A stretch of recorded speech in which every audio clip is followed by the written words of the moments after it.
So this slide, of course, says that portion-controlled diets result in permanent weight loss very rarely.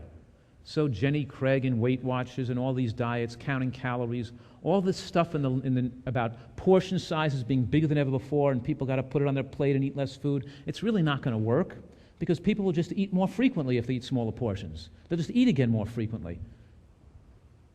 But in any case, we have to desire smaller portions, not just put it on the plate.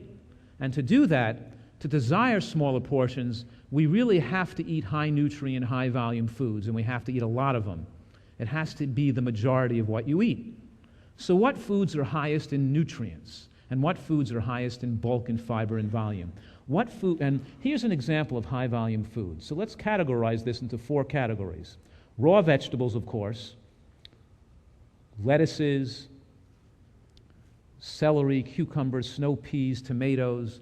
Raw vegetables are a critical necessity for excellent health.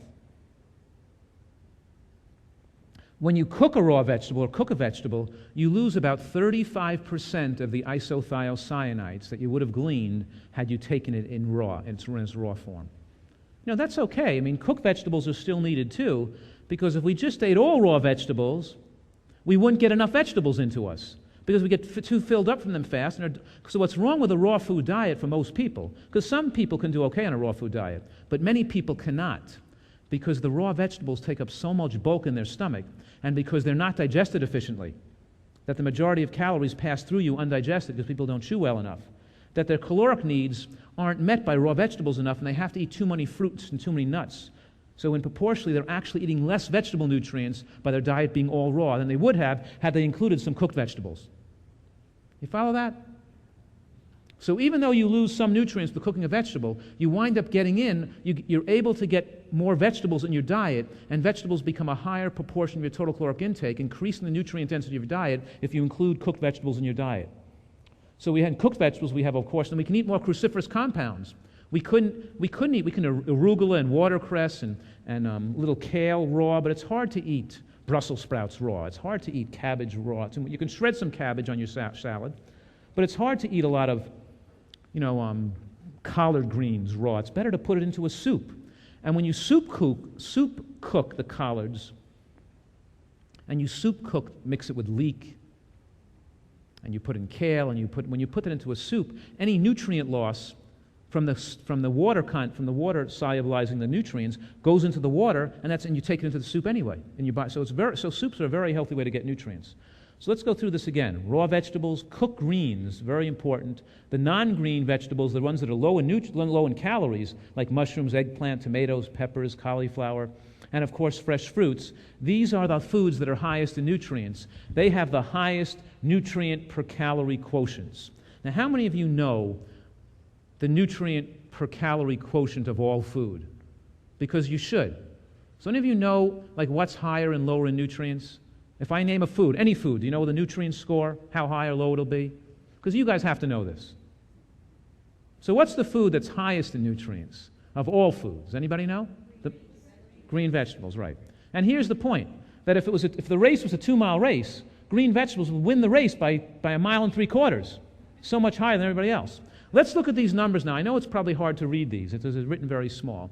But let's look at the nutrient density now of various foods. And I derived these numbers. So look at what's at the top there. Okay, I gave kale. Kale had the highest number.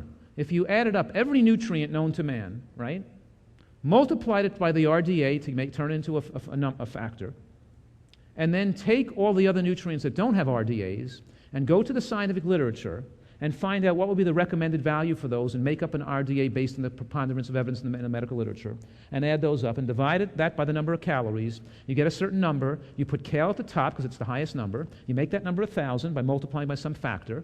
And then I put every other food related to kale based on how many nutrients it had. Okay? So clearly, you can eat a vegan diet, right?